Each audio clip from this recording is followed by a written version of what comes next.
E aí, galera, tudo bem com vocês? Chave do Enem no ar. Tiveram um bom descanso? Tivemos ali nas últimas semanas, né? Aula sim, aula não, feriado, descanso. Mas agora vamos pegar um tempo aqui regular, né? Várias semanas diretas com chave do Enem. Ainda tem feriado antes de terminar o bimestre e esse semestre. Mas você sabe, né? O tempo passa correndo. Eu sei que você já está treinando, se preparando para os vestibulares, para o Enem e, é claro, a sua prova aí na unidade escolar. Afinal de contas, né? Chave do Enem é para te ajudar em todas as áreas, treinando, preparando, revisando conteúdos para você. Preparados então para a noite de matemática? Fizeram, aliás, simulados de linguagens? Daqui a pouco tem correção. Mas preparados para a noite de matemática? É a noite especial de matemática, né? Aquela aula assim, ó, direta ao ponto, onde você pode pegar sua apostila. Aliás, já pegou? Pega a sua apostila, senta aí. O professor vai indicar daqui a pouquinho qual é o conteúdo. Inclusive, sempre tem na descrição conteúdo, tá? Para você poder rever, inclusive. E depois da aula de matemática, não vai embora, porque tem correção e tem uma novidade que estreia hoje também aqui com vocês. Beleza, então? Sentou, pegou a água, o suco, a pipoca, pegou a apostila, matéria de anotação? Então preste atenção, porque matemática está no ar. Rodou a vinheta.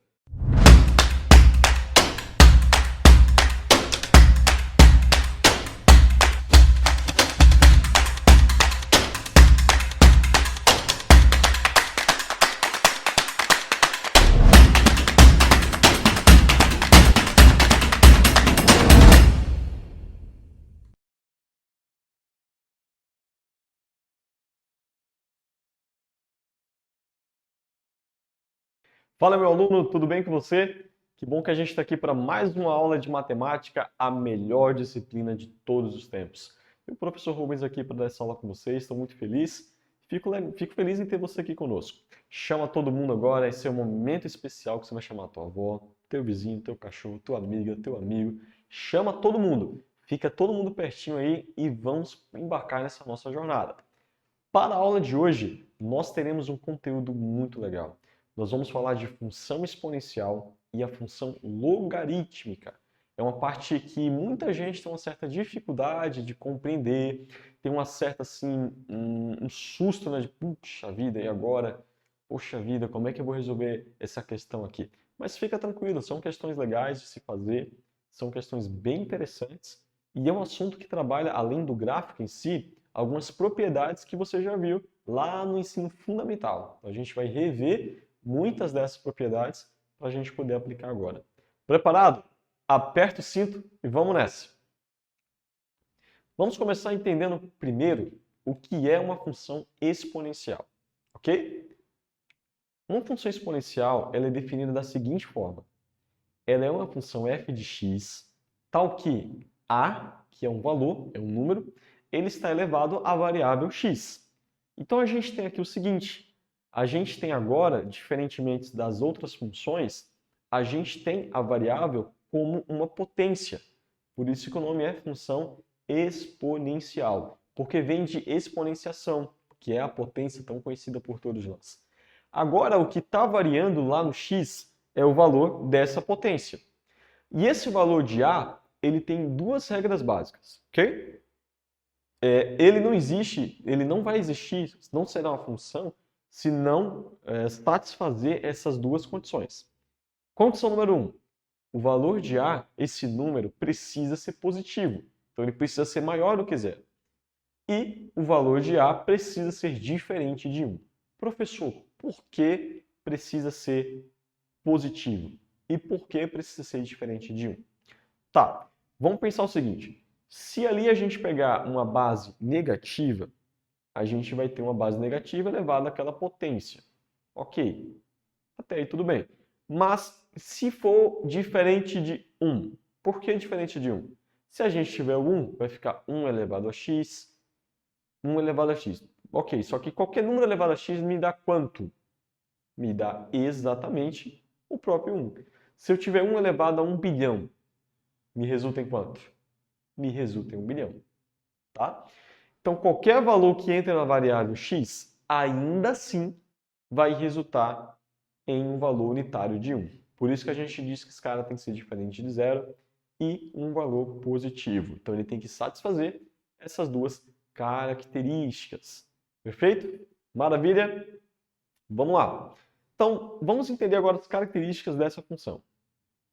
Se essa função for crescente, vamos começar ali já no meio. Se ela for crescente, a gente vai dizer que o valor de A, ele precisa ser esse valor precisa ser maior do que 1. Então, se A for maior que 1, a gente diz que essa função é crescente. Se o A for um valor entre 0 e 1, observe que ele vai ser, na segunda condição, menor que 0, maior que 0 e menor que 1. Então, se ele for uma base entre 0 e 1, a gente diz que essa função é decrescente. Ok?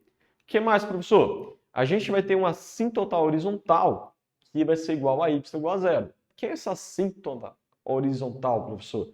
É justamente a reta que passa pelo gráfico da função. E essa reta vai ser o próprio eixo y igual a 0. Então, o próprio eixo x. Tá? É uma assíntota horizontal. Ela vai ser o próprio eixo x. O que mais, professor? Ela vai passar pelo ponto 0 e 1, obrigatoriamente. Então, o gráfico da função vai passar lá no valor de y em 1, obrigatoriamente. Qual é o domínio dessa função? Qualquer número real pode ficar lá dentro da variável. O que não pode acontecer é o valor da base, que é A, não pode ser um número negativo e não pode ser um valor que seja um valor igual a 1. Tem que ser um valor diferente de 1. Beleza, vamos para os exemplos. A gente tem aí f de x igual a 2 elevado a x. Então, a gente tem aqui a nossa variável x e a gente tem a base que é 2. Até aqui tudo bem, professor? Beleza, a gente consegue compreender facilmente. E agora? Agora vamos atribuir valores para entender o que acontece. Se a gente pegar um cara do domínio, sei lá, o número 2, que está no domínio dos reais, e jogar dentro dessa função, a gente vai ficar com 2 elevado a 2. 2 elevado a 2 é o próprio 4. Se a gente pegar um número negativo, já que você falou que pode ser reais, professor, então a gente pode pegar um cara negativo e jogar lá nas variáveis, lá no valor das variáveis para encontrar alguma imagem, a gente consegue fazer isso. Vamos ter menos 1 no lugar do x, então 2 elevado a menos 1. Eu lembro a vocês que qualquer número elevado a um valor negativo, a um expoente negativo, a gente escreve ele na forma fracionária. De que forma? A gente pega a base, joga lá embaixo, elevado ao número que está na potência, só que esse número vai estar positivo. Então, 2 elevado a 1, e a gente coloca 1 na parte de cima. Ok, como seria o gráfico dessa função, professor? A gente viu que ela vai passar obrigatoriamente pelo 1 no y. Então, a gente vai ter ali o 1 passando e subindo direto para a parte de cima. Essa é a função y igual a 2 elevado a x. Vamos lembrar um pouco das propriedades de potências. Essas propriedades são muito importantes para a gente poder entender o que fazer na hora de resolver equações exponenciais, tá? Mas antes, aquela velha e boa pausa para a água. Pega a tua garrafa aí e é hora de hidratar-se. Vamos lá?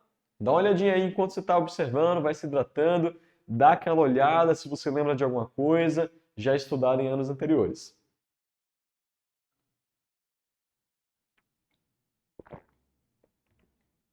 Ótimo, vamos lá. Propriedade de potências. Vai servir para a gente, professor? Com toda certeza. Existem alguns casos de funções em que a gente vai precisar utilizar essas propriedades para resolver, tá? Então, propriedade mais conhecida e a mais comum é quando a gente tem um valor, que aqui ele chamou de n, elevado a zero. Qualquer número elevado a zero, por definição, é igual a 1. E aí ele traz o exemplo no meu lado direito. Ele traz para você aí um exemplo no outro lado. No meu caso, no lado direito. Vai ficar 5 elevado a zero, 1. Vamos lá. O próximo, n elevado a 1. Qualquer número elevado a 1 é ele mesmo. Então a gente tem ali o próprio n. O exemplo, 5 elevado a 1 é igual a 5. O exemplo que eu acabei de falar para vocês está aqui. O n, um número elevado a uma base negativa. O que a gente faz, professor? A gente coloca a fração, a gente inverte esse valor. Se esse número está nessa posição, a gente vai colocar ele agora lá embaixo. Faz a inversão dos números. 1 fica em cima, obrigatoriamente. Você coloca o 1 lá em cima e vai colocar o número com a base positiva na parte do denominador. Olha o exemplo ali. 5 elevado a menos 2. Como é que fica esse número, professor? O 1, que vai ficar lá em cima, obrigatoriamente. 5 na parte de baixo. E o 2, que era a potência negativa, agora na parte positiva. Então, a gente pode até resolver essa conta. Vai ficar 1 sobre 5 elevado a 2, que é 25. Então, a resposta para essa nossa potência seria 1 sobre 25 avos. Tá? A mais conhecida de todas é usada desde o fundamental. Essa aqui, gente, é até um pecado esquecer essa propriedade, ok? Se você esquecer, o Papai do Céu não vai gostar de você. Eu tenho um número n elevado a x vezes n elevado a y. Não pode esquecer essa, hein? Como é que a gente faz? Multiplicação de potência cuja base é igual. Conserva a base e soma os expoentes. X mais y. Exemplo, professor, eu sou daquele visual, e visual com números. Então vamos lá. 5 elevado a 2 vezes 5 elevado a 3. O que é que a gente faz? Conserva a base 5 e soma os expoentes. 2 mais 3, 5. Ok? Beleza? Não pode esquecer essa, hein? Essa é proibida, esse é pecado esquecer. A gente tem a outra agora, divisão. Tem n elevado a x sobre n elevado a y. Divisão de potência de bases iguais. O que a gente faz? Conserva a base n e subtrai os expoentes. Nesse caso, x menos y. Com números, como é que fica? 5 elevado a 2 dividido por 5 elevado a 3. Nos fornece 5 elevado a menos 1. Porque 2 menos 3 fica menos 1. E aí a gente recai naquela outra propriedade, na propriedade da linha 3, que é a propriedade onde a base é negativa, onde a potência é negativa. E o que a gente faz? Coloca o 1 em cima e inverte embaixo. Lembra? O 1 é obrigatório. Então fica 1 em cima sobre 5 elevado a 1. Outra propriedade que é bastante utilizada e vai nos ajudar muito a resolver problemas de equações exponenciais é quando a gente tem potência de potência. Aqui a gente tem n elevado a x elevado a y. Quando a gente tem um caso desse tipo, a gente repete a base e multiplica os expoentes. Tá? O exemplo aqui, 5 elevado a 3 elevado a 2. Como é que fica a nossa solução? 5 elevado a 3 vezes 2, ou seja, 5 elevado a 6 é a nossa resposta. Maravilha, professor. Tem mais alguma? Tem, querido jovem, tem mais uma. E essa aqui também é muito legal. E é bastante legal porque cai em vestibulares, sobretudo vestibulares estaduais, vestibulares militares, costuma cair algumas dessas propriedades. E essa é uma das que está mais inclusa na hora de resolver esses tipos de vestibulares. N, que é a base, elevado a uma potência fracionária. Nesse caso, n elevado a x sobre y. O que a gente faz, professor? Toda vez que você tiver uma potência fracionária, é a mesma coisa de que fazer a raiz.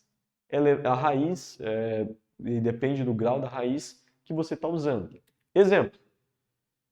Se a gente fizer n elevado a x sobre y, o valor que está no denominador, y, ele vai ficar como o grau da nossa raiz. Então, se for 2 embaixo, vai virar raiz quadrada. Se for 3, vai virar raiz cúbica. E assim sucessivamente. E o meu x, que é o numerador, ele vai para dentro do radicando. Tá? Então vai ficar lá dentro da casinha n elevado a x, fora o grau da nossa raiz ali. Nesse caso, o y. Com números, como é que fica, professor? 5 elevado a 1 meio. Veja que o 2 está embaixo, então ele vai ficar como sendo o nosso grau ali, ele vai ser o 2, vai ser raiz quadrada. O 5 vai ficar dentro junto com o 1, vai ficar elevado. Então 5 elevado a 1, 5 raiz quinta é a nossa solução. Beleza? Agora a gente vai ver uma coisinha interessante, que é a relação que existe entre a função exponencial e a função logarítmica. Só que antes da gente chegar nessa parte, a gente tem que entender o que são essas coisas antes mesmo de ser função. Vamos para a definição de logaritmo. A definição de logaritmo nos ajuda a entender o que é e qual é a relação que existe entre eles. Ó, log de A, log de B na base A me dá um valor x. Onde esse B a gente chama de logaritmando, o valor x é o logaritmo. Então, se alguém pergunta, o que é logaritmo, professor? Logaritmo é a solução de uma conta, de uma operação, tá? Que é a operação log de B na base A. E observe, esse valor é exatamente igual a você fazer o seguinte. O valor do logaritmo nada mais é do que a potência que você quer descobrir. Então, basicamente é o seguinte, olha só que interessante. Se eu tenho 8, que é a mesma coisa que 2 elevado a 3, eu posso afirmar para você que o logaritmo de 8 na base 2 é 3, porque 2 na base elevado ao logaritmo me dá 8. Então você vai pensar no número que elevado do número elevado que vai dar o resultado, nesse caso 8. Você tem que pensar nesse cara. O que você tem que pensar é no expoente, na potência. Quem é esse cara?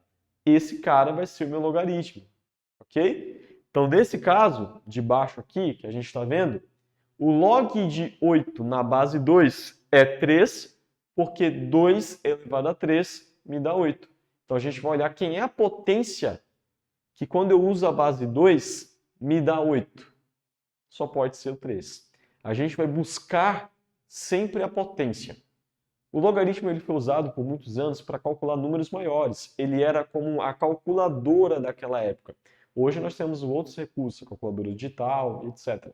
Mas naquele tempo mais antigo, lá século XVII, por aí, a gente não tinha essas coisas. O logaritmo era o que servia para fazer essas contas maiores. Ok? Então, qual é a relação existente entre essas duas? Elas duas são funções inversas. Enquanto um é a solução, o outro é a resposta da própria solução. Então, ele é inverso. Vamos lá para a nossa função logarítmica. O que seria isso, né? A função logarítmica nada mais é do que a função definida da seguinte forma. A gente tem f de x igual ao log de x na base A. Então, observe que a variável ela é o que a gente chama de, voltando lá, logaritmando, ok? A variável vai ficar na posição do B, do logaritmando. Então é ela que a gente tem que encontrar. Só que o valor de A, que vai ser um número, ele não pode ser, de novo, negativo e não pode ser, de novo, não pode ser 1. Ou seja, tem que ser positivo e diferente de 1. Assim como está escrito aqui na nossa tela. Tá? Quais são as características? Antes de vermos as características, aquela velha e boa pausa para a água. Pega lá a tua água, é hora de hidratar, pega a tua maçã, vai dar uma relaxada aí, dá uma mordidona, relaxa, balança os ombros, dá aquela respirada e bebe a tua água que a gente volta já já. Se prepara, hein? Agora vem umas características bastante interessantes. É hora de você se preparar para copiar ou para printar a tela para não esquecer as características que vem por aí.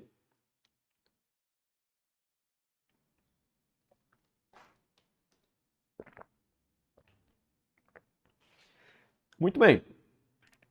Vamos lá. Quais são então essas características, professor? Bom, a primeira delas é o domínio dessa função. Enquanto que na função exponencial o domínio era todos os reais, o valor que estava lá em cima do x podia ser qualquer um, agora é o inverso. É o contrário do que é na função exponencial, já que uma inversa da outra.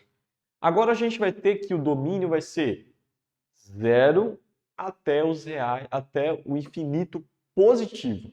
Então ele não vai ser um número negativo, tá? E a imagem, professor, a solução, o valor de y, que é tudo a mesma coisa, ele pode ser qualquer número real. Beleza? Quando é que essa função vai crescer? Ela vai crescer quando o valor de a, que está lá na nossa base, for maior do que 1. Se o a for maior que 1, a gente diz que é uma função crescente. Se o a estiver entre 0 e 1, ou seja, o a maior do que 0, menor do que 1, a gente diz que é uma função decrescente. Ela vai ter alguma assíntota, professor? Será? Nós teremos uma assíntota vertical. Enquanto na exponencial a gente tinha uma assíntota horizontal, ou seja, a gente tinha curva. Vou voltar só para a gente ver aqui rapidinho. Olha só. A gente tem a curva que passa pelo eixo do y e não toca no x. Consegue ver? Veja ali no gráfico da função y igual a 2x. Ela passa pelo y, toca no 1, vai embora e não toca no x. Essa reta aí de baixo que não toca, a gente chama de assíntota. Então, nessa parte, na função exponencial, a gente tem uma assíntota horizontal. Beleza? Na logarítmica, a gente tem agora uma assíntota vertical. Traduzindo, não vai encostar no eixo do y. Beleza? Observe, escrevi as duas aí para vocês verem. Olha só que interessante. Escrevi as três, na verdade. A gente tem em vermelho y igual a 2x, que é a nossa função exponencial, que passa pelo 1 no y e não encosta no x. A gente tem a função do meio, que é a função y igual a x, que é a famosa função afim, que você já bem conhece. E a gente tem agora a função logarítmica, que eu estou comentando com vocês, que é y igual log de 2, log de x na base 2. Note comigo que essa em azul é interessante, que é a função que a gente está vendo agora. Ela não encosta no eixo do y, ela só toca no eixo do x. E o fato disso acontecer mostra claramente que são funções inversas. Observe que a curva que a função exponencial faz é a mesma que a logarítmica faz, só que em posições diferentes. Ok? Tranquilo? Bem de boa, né? Bem legalzinha. Beleza, professor, mas existe alguma propriedade que a gente tem que lembrar? Sim. Existem algumas propriedades de logaritmos que nos ajudam a compreender e a resolver cálculos bem grandes. Então, eu aconselho você printar a tela agora. Vou dar 3 segundos para você printar essa tela, para você compreender o que está acontecendo aí. 1, 2, 3, tela printada, muito bem. Vamos embora. Qual é a primeira propriedade que eu não posso esquecer, professor? Logaritmo do produto. A gente tem o log de A, o log de B vezes C, da multiplicação, em uma base igual. O que a gente pode fazer? Separa em dois logaritmos e soma a solução de cada um. Então, se eu tenho a multiplicação de B vezes C, eu vou fazer log de B na base A mais log de C na base A. Vai por mim, isso vai ajudar muito vocês. Professor, o contrário também pode fazer? Com toda certeza. Se você tiver em uma função ou em uma questão a soma, você pode fazer a multiplicação dos dois logaritmanos. Ok? Vai ajudar vocês para resolver bastante questão aí para frente. A segunda é o logaritmo do quociente, onde você tem um log de A, onde o log de B dividido por C na base A. Você pode separar, assim como no produto, só que agora em uma subtração. O contrário também acontece. Se você tiver a subtração de dois logaritmos, você pode também transformar em um só, em uma divisão. Esse aqui é bastante utilizado, você não pode esquecer esse. Logaritmo da potência. O log de B elevado a C na base A, você pode pegar a potência e, a gente fala um termo bem engraçado, quebrar ela ou descer ela. Você desce a potência multiplicando o log de B na base A. Ok? Logaritmo de base com potência. Como é que a gente faz isso, professor? A gente tem o log de B na base A elevado a x. Olha que legal. Essa aqui você não pode esquecer. Marca aí. Marca, grifa, passa teu canetão em cima se você já imprimiu esse slide. Se você está pelo computador, escreve aí, desenha nele, porque não pode esquecer essa propriedade, hein? Log de B na base AX, você vai fazer o seguinte, você vai pegar 1 sobre x e vai colocar multiplicando o log de B na base A. Professor, o inverso também faz? Também faz. Você pode fazer. E o último, e bastante importante também, é a mudança de base. Se você tem o log de A na base B e é um log bem complicado de resolver, você pode escolher uma base que o logaritmo fica fácil para A e fica fácil para B. Resolve os dois em cima e divide. Tá bom? Olha as dicas que a gente vai dar agora. Primeiro, no Enem, principalmente, o logaritmo ou a função exponencial, eles vão vir com questões com essas características. Crescimento populacional, que é muito usado em exponencial. Juros compostos é usado em exponencial. pH em química também é utilizado o logaritmo. Decaimento radioativo, muito utilizado. E escalas, decibéis, o Richard também, usado bastante com o logaritmo. Tá? Vamos lá, por exemplo? Preparado? Vou dar um minutinho para você pensar, olhar, enquanto eu bebo a minha água aí. Pensa aí.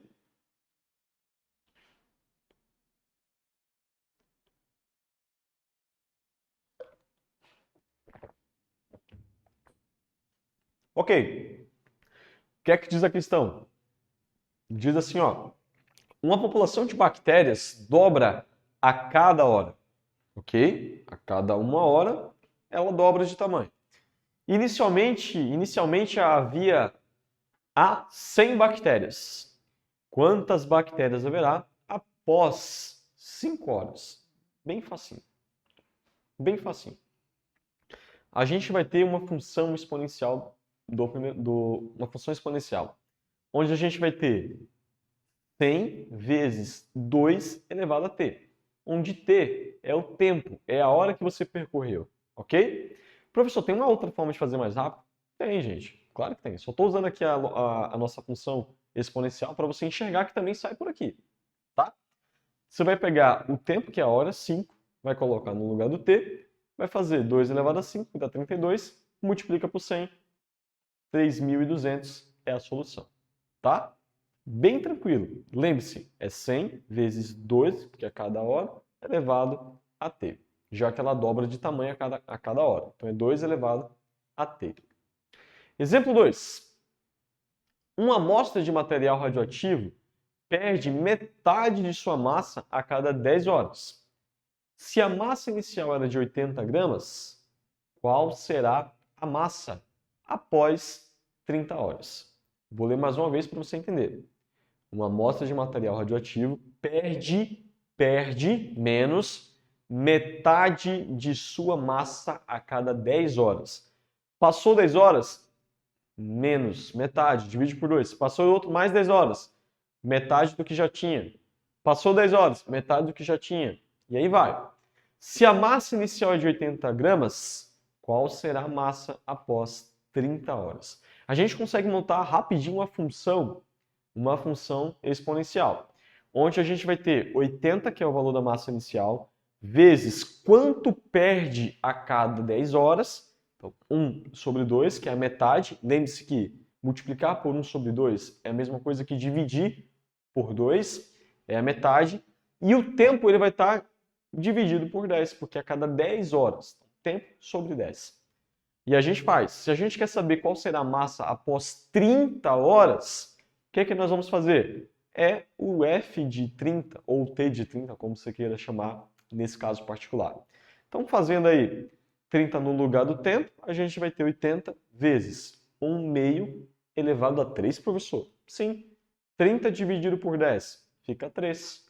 E aí você distribui agora esse 3, que é a potência, para os dois caras, para o numerador e para o denominador. 1 elevado a 3 é o próprio 1. 2 elevado a 3 me fornece 8. E aí fica fácil, porque 80 dividido por 8 me dá 10. 10 gramas é a massa que ele vai ter após 30 horas. Após 30 horas, isso. Bom, gente, foi muito bom estar aqui com vocês. Espero que você tenha compreendido todo o nosso assunto de funções exponenciais e função logarítmica. Lembrando que uma é o inverso da outra, lembrando das propriedades que são bastante importantes, tanto das duas, tanto de um como de outro, e lembrando que é sempre bom você fazer as nossas questões. Nós teremos o simulado de número 10. Aproveita para fazer aquilo que você não compreendeu e você anota, que a gente vai ter a nossa resolução. Foi muito bom estar aqui com vocês. É isso, valeu e tchau!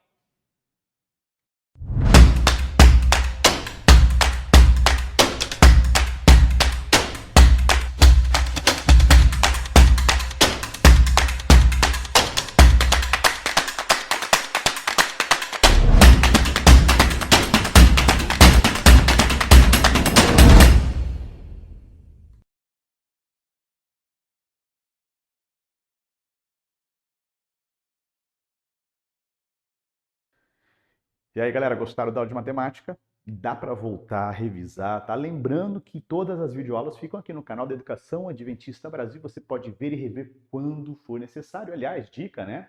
Dá uma olhadinha sempre nos vídeos na véspera de prova para você também poder rever. Afinal de contas, nós seguimos a sua linda apostilinha.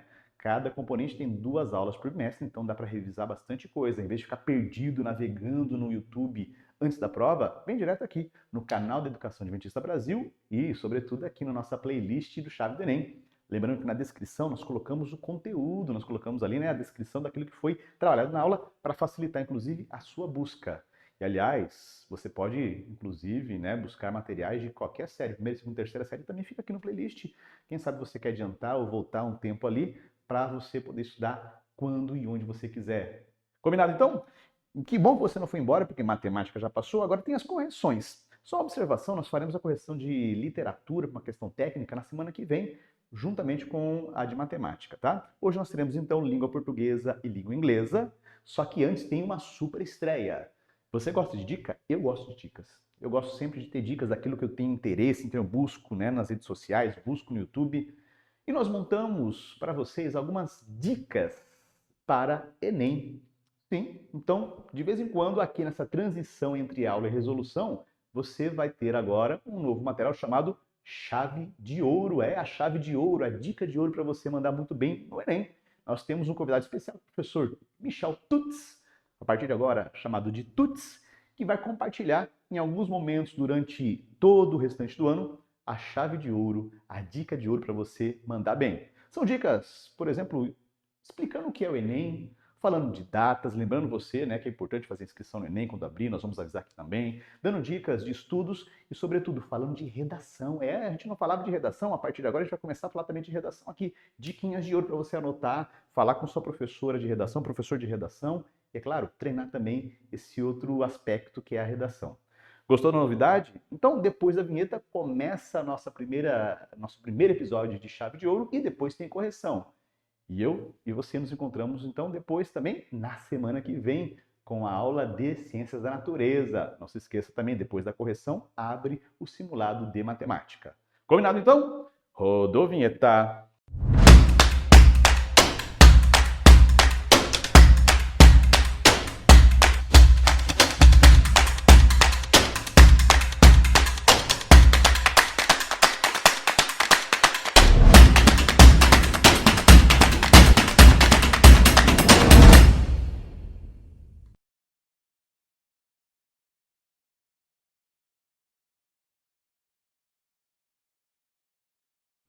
Fala galerinha, tudo bem com você? Aqui é o professor Tutz. Nós estaremos juntos em alguns episódios de Chave de Ouro, Chave Enem aqui com você, tá? Dicas especiais sobre o Enem e sobre redação. Eu aguardo você. Aqui galerinha, nós estamos juntos hoje para falar de um tema muito interessante. E a primeira coisa que eu quero perguntar para você é como está o teu preparo para o Enem? Mas se a gente fala de preparo para o Enem, nós precisamos entender o que é o Enem. O que é o Enem, né? O que é isso? O que é essa prova? Por que ela é uma prova importante? Qual é o objetivo dela, certo? Então, o Enem, gente, o Enem nada mais é do que a porta de entrada para a universidade, tá? Talvez nesse momento você só enxergue o Enem como uma prova. Mas futuramente o Enem te abrirá muitas possibilidades, certo? O Enem começou ali como uma proposta para avaliar o ensino médio, certo? Era uma proposta de você concluir o ensino médio e fazia uma prova. Ele foi criado em 98 e o objetivo era avaliar, então, o objetivo fim, ali o desempenho escolar, né, da educação básica. Entretanto, o Enem ele ganhou tanta repercussão que ele passou a ser uma prova classificatória, tá? Ela passou a dar oportunidade de muitos alunos, por uma maneira federal, de conseguir então adentrar a uma universidade, certo? Por que prestar o Enem? Essa é a grande pergunta. Você que está aí primeiro, segundo ano, você que está já no terceirão, né? Por que prestar o Enem? Estamos aí às portas de começar aí a nossa inscrição para o Enem. Então, por que prestar? Primeiro, ingressar numa universidade pública por meio do SISU, certo? Nós vamos comentar sobre isso. Conseguir bolsa ProUni também, há uma possibilidade enorme para isso, mas eu preciso fazer o Enem. Financiamento dos seus estudos, FIES, ok? E acesso à universidade no exterior. Também pelo Enem isso é possível. Então veja quanta coisa interessante e motivos excelentes para você fazer o Enem. Qual que é a estrutura da prova? Vamos lá, vamos bem rapidinho aqui. São 2 dias de prova, certo? Nesses 2 dias nós teremos ao total 180 questões. Isso mesmo, 180 questões, divididas em 90 no primeiro dia, 90 no segundo dia. Agora, há uma coisa muito importante, que no primeiro dia nós temos, além das 90 questões, mais uma produção textual, uma redação, é isso mesmo, certo? E essa redação, ela é vital para a sua classificação nesse exame, ok? Por que é tão importante assim? Por que a gente bate tanto? Por que é um programa da Rede de Educação Adventista sobre o Enem? Por que ele tem essa importância tamanha? É a forma mais democrática, é isso que você precisa entender. É a forma mais democrática de acesso à universidade e ao ensino superior. A nota pode mudar o seu futuro, entende? É muito mais democrático você entrar na universidade por meio do Enem do que por um vestibular. Vai por mim, acredita no que o Tuti está falando para você, ok? Então, nós vimos aqui uma coisa muito importante, e eu, se fosse você, ficaria ligado em todas essas dicas de ouro aqui do Chave do Enem. Valeu, a gente se vê por aí.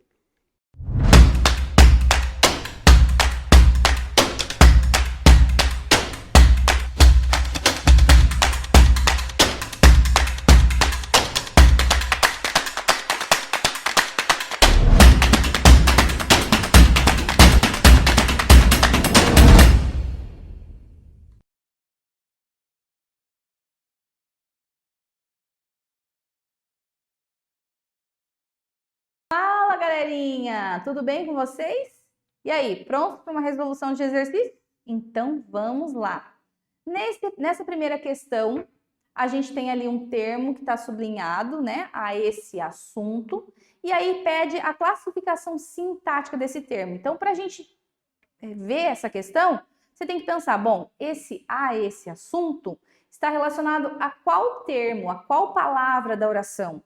Então, se você observar bem, ele se refere à palavra relativamente, que não é verbo, certo? Então, por exemplo, todas as opções ali que tinham como resposta objeto indireto, objeto direto preposicionado, você já podia eliminar, porque o objeto direto ou indireto ou direto preposicionado sempre vai estar relacionado a um verbo, ok? Mas então, o que seria esse elemento? Se você marcou a alternativa E, você está certo. Lembra que o complemento nominal, ele pode estar relacionado ou a um advérbio, ou a um adjetivo, ou a um substantivo? É o que está acontecendo aí. Está relacionado à palavra relativamente, que é um advérbio, tá? Então, a esse assunto, nada mais é do que um complemento nominal da palavra relativamente. Também não tem como ser um adjunto adverbial, que para ser um adjunto adverbial teria que trazer circunstâncias relacionadas a um verbo ou a outro advérbio, ou a um adjetivo, que não é o caso, ok? Questão 2, também a gente tem aí uma questão para tratar a questão se é um objeto direto pleonástico. Então, quando ele diz ali, ó, usava paletó curto demais, o professor usava paletó curto demais. Se eu tivesse que colocar aí um objeto direto pleonástico, qual seria a alternativa correta? Se você marcou a alternativa C, você acertou. Paletó curto demais, usava-o professor.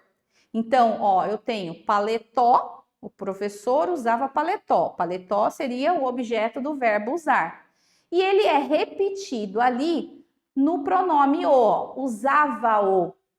Ok? Então, o objeto pleonástico sempre vai ser a repetição por meio de um pronome oblíquo, ok? O, a, os, as, né? E assim por diante. de um objeto que já tinha sido mencionado. Então, só poderia ser a alternativa C, ok? Na questão 3, também é para a gente trabalhar aqui com esses dois elementos que fazem parte aí da nossa aula de hoje, objeto direto ou indireto e complemento nominal. Então, vamos lá. Estava confiante na vitória. Vamos já logo à resposta, ó. Na vitória, está se referindo à palavra confiante. Confiante é o quê? É um adjetivo. Então, se isso é um complemento de um adjetivo, na vitória seria um complemento nominal. Então, olha lá. Você já tem duas alternativas eliminadas. Restaria ali, pela primeira opção, alternativa A e D, tá? O que você marcou entre elas? Vamos à resposta? Se você marcou a alternativa D, você acertou. Mas não, é só pela primeira. Vamos ver as demais agora, certo? Há grandes festejos naquele bairro. Então, ali, ó, há é o verbo haver. Há o quê? Grandes festejos. Esse é o complemento do verbo haver. Tem preposição? Não tem. Então, é um objeto direto. Pronto. Já sabemos a resposta. Não precisamos nem continuar, mas bem rapidinho, ó. Cedeu aos caprichos. Quem cede, cede algo a alguém ali, ó. Aquele aos, tá vendo que tem uma preposição? Então, só podia ser um objeto indireto relacionado ao verbo ceder, tá? Não me convidou para o lanche. Esse me tá na função de objeto direto, tá bom? E o peço-lhe, paciência com os jovens. Peço o quê? Paciência. A quem? Aos jovens. Esse lhe tá no lugar de um objeto indireto, ok? E a nossa última questão também é para a gente trabalhar essas relações, só que agora dos objetos e de outros termos da oração. Então, vamos lá. No casamento de Matilde, ontem à noite, bebi do vinho servido. Você sabe qual que é essa resposta? Eu espero que sim, ó. Aqui, se você acertar a primeira frase, você já eliminou todas as outras alternativas. Então, vamos à resposta? Só podia ser a alternativa E, gente. Por quê? Vamos lá. Qual é o verbo que está relacionado a esse complemento que está marcado? Do vinho. Verbo beber, certo? O verbo beber, ele pede uma preposição? Não pede. Eu bebi a água. Eu bebi o refrigerante. Quem bebe, bebe algo. Mas você está vendo que mesmo que não peça, que esse verbo não peça a preposição de, ela está aparecendo ali? Então, nós estamos diante de um caso de objeto direto preposicionado, ok? Então, a única alternativa que começava, né, com objeto direto preposicionado era a alternativa E. Então, logo, as outras opções estão ali devidamente acertadas. O T vai ser um aposto. Não, tô pulando coisa ali, eu tô ficando cega, gente. Vamos voltar ali. A mãe já perdoou aos dois filhos, o filho legítimo e a enteada. Agora sim, o filho legítimo e a enteada é o aposto da oração ali anterior. Depois, na questão 3 ali, né, na frase 3, o T, ele tá funcionando como objeto indireto, desejo algo, o quê? Uma boa viagem. Para quem? Para o T, que está no lugar do objeto indireto, tá? Na opção 4, não há mais como esperar, é preciso que ele retorne. Vocês já estudaram lá no 9º ano as orações subordinadas. Então, sempre que eu começo uma oração principal, é bom, é preciso, essa oração ela não tem sujeito. O que significa que a oração seguinte vai desempenhar a função de sujeito, ok? Que é o que está acontecendo aí. E na alternativa 5, na frase 5, João é muito bom motorista. Sempre que você tiver um advérbio nesse caso de intensidade, mas poderia ser de tempo, de lugar, de causa e assim por diante, sintaticamente esse advérbio vai ser chamado de adjunto adverbial, ok? Então, realmente a opção correta é a alternativa E. Um abraço para todos, continuem aprendendo, estudando e sucesso para vocês. Até mais!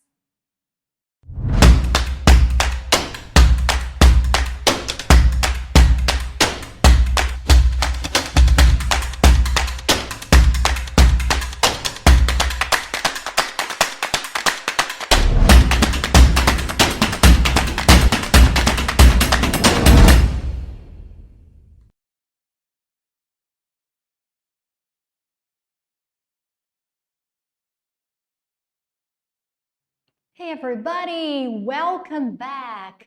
E aí, gente, sucesso total nesse simulado, hein? Vamos lá comigo? Vamos lá? As resoluções das questões. E a primeira questão que você encontrou ali no seu simulado de inglês foi uma campanha publicitária para chamar a atenção do consumidor de cigarros por meio de um recurso ali, ó, visual. E a pergunta é: How long can you live? Olha o modal, viu como é importante? Can you live? Vemos ali a nossa gramática. Então, quanto tempo você consegue? Você pode viver? Então, nós temos um gráfico, certo?